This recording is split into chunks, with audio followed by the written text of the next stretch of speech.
feel the power of the dark. Your attack. Ensure the uplinks stay offline. Hey guys, I hope you're hungry. Welcome back to War Stories here on the Flint channel. My name is Jericho. So, War Stories. Haven't really been able to do it for a while. And before I even get started, I'm on freaking Skirmish again. I really tried to find an online match, and I got that super good Chapo internet at my new place. So, it's EA's fault, not mine, that nobody wants to play with me. So yeah, that kind of stinks. I really wanted to do, you know, a real game mode, if you will, like really play with people online, but didn't work out like that, so sorry. I didn't know you could get Interceptor like that. I thought it was only sci-fi. Let's do it just for fun. But anyway, so War Stories, whenever I get behind and it's hard to keep up with uploading and new content and all that, War Stories are always the toughest, because War Stories I also have to think of good topics, and you know, it's just tougher to keep it going. And I know I've done like 2 update videos practically in a row. This is not an update video. I know we're off to that, but I do have a topic. It's just not one that's going to really take the whole 15 minutes. And it's been a while since we've sort of had this chance to sit down and chat. You know, not just talk about the game or whatever, to really be in a war story state of mind. So the move into the house is going well. Not done yet, still a lot of work to do, but I'm happy to be back with regular uploads. I don't want to miss or weirdly reschedule stuff again. Even King's Quest, I fully intend to have back on Sunday, so that'll be nice for people that are into such things, as I hope you all are. There's nothing for me to fight. I'm just gonna kill myself. Anyway, so War Stories is sometimes the one I have to skip. I'm sorry that it's been so long. I do like. I love doing War Stories. I think it's the most popular thing on the channel most weeks when I have something interesting to talk about, like I believe I do today. But that's enough beating around the bush. I'm not going to hint at it anymore. New console. So, we're living in a brave new world of a half a generation of consoles. We have the,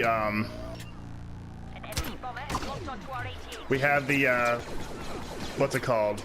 The PS4 Pro and the Xbox One S, and then the Xbox Project Scorpio is also on the way. These are not, this isn't the Xbox 2 or the PlayStation 5 or, whatever they would call the Xbox.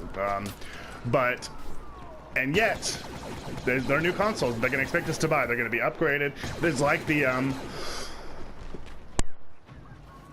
it's like the new 3DS, where they're still making 3DSs, they're still making 3DS games, but the new 3DS is going to have, these different neat features you may or may not be interested in. It may or may not be worth it to you to pay the money to upgrade, and that's sort of where we are.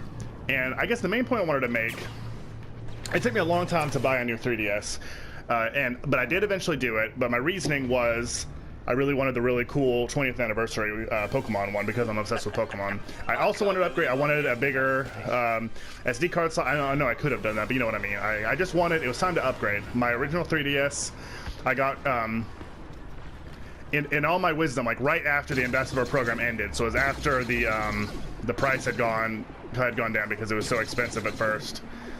I don't think this is the best use of Dengar's skills. Let me hop on down. Okay, so anyway, but I did do it eventually, and I'm happy with it. I love my new 3DS. I'm glad that I did it. It's cool, it's something I'll treasure forever. It's not, a console I'm just gonna upgrade or not care about down the road.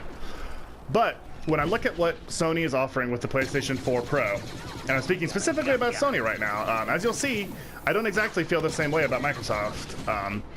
The PS4 Pro, I don't know why I would buy it, because, okay, so the processing power is going to be a little bit better, so you're going to be closer to 60 frames, 1080p, all that good stuff. That's nice. That's all lovely. And what else? They've said there's not going to be Pro exclusive games. I think that might change, but as of now, that's what they're claiming, is that there's not going to be games that you can only play on your PlayStation 4 Pro. So therefore, there's no real need to buy it. They're just games that will work better and look better. Like Horizon Zero Dawn is going to look better on the PlayStation 4 Pro. And another big thing that they keep talking about is apparently PSVR is going to work much better on the Pro than on the regular PlayStation 4 because of that increased processing power. And that's pretty gross to me, because when I look at when I look at how much they support PSVR and how often, you know, Sony's been talking about it, it was the backbone of 2 E3s in a row. I don't think it's very fair that it's not going to be optimized for the system that's been the front runner and the most popular of this generation of consoles. So that kind of sucks. So, you know, they have that, you know, kind of pulling against it, you know, and I don't want to, you know, it's an expensive proposition. And what I think is very crazy, so Sony likes to be at the forefront of media, right? The PS3 had a Blu-ray player. That was how I convinced Science Century that that was what we should buy instead of a 360, even though it was more expensive at the time. Was, well, it's a Blu-ray player too. We're going to be getting Blu-rays. We want Blu-rays. Blu-rays are the way of the future. Let's do it. But the PS4 Pro does not have a 4K player like the Xbox One S does. Now, we don't know yet if the PS4, if 4K is necessarily going to be the wave of the future. It could fall out of fashion. 3D Blu-ray has never really caught on like they said it was, and we all remember, you know, UHD is around. UHD is different from 4K, and then we also had instead of Blu-ray, there was HD DVD, and a lot of people say Sony and the PlayStation 3 was a big reason why Blu-ray was the one that won over HD DVD. So basically, what I'm saying here is, maybe that's not going to be such a selling point, but it's cool. It's a big thing that the Xbox One S offers that the PS4 Pro doesn't. It's also smaller. It's also, I think, either the same price or less expensive, and it would be a whole new suite of games. So I don't think I'd say anything crazy that, you know, well, of course, if you already have one, you know, why would you get the other? But I'm a big Sony fan, and I think a lot of the things Microsoft has done are pretty gross, and I don't want to support them. Like, just because they had no choice but to go back on the restrictions on used game sales and always on internet and all the terrible things that they were planning for the Xbox One, just because that didn't come to pass didn't mean they didn't want to and didn't try to. So I think it does gamers a disservice to forget that so quickly, just because Microsoft has been a lot to clean up their acts. Xbox Live is great. You know, there's a lot of things that Microsoft has done very right. So, oh my gosh, that has a wide area of effect. Good lord. That has done very right to sort of make right with players after, since, you know, all the, you know, that monumental E3 when Sony spanked them so badly with how much better the PS4 was going to be than their view of what the Xbox One was going to be. So I don't want to reward Microsoft for that, but the Xbox One S is a million times more tempting to me than a PS4 Pro. New games, of course, but just having the 4K player and having a much better online service. I recently did the episode about PlayStation Plus and how disappointing that has been to me in recent, you know, months.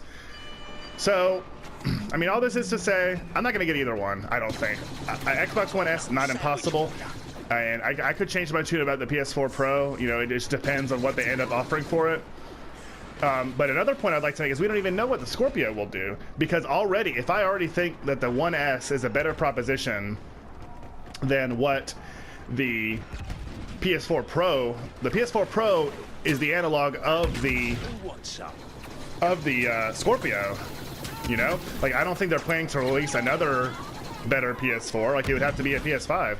So Xbox is going to take the lead again in terms of hardware power, which is one reason why it was finally Sony that took the crown back from Microsoft after after what happened last generation with the PS3 versus the ridiculously popular 360.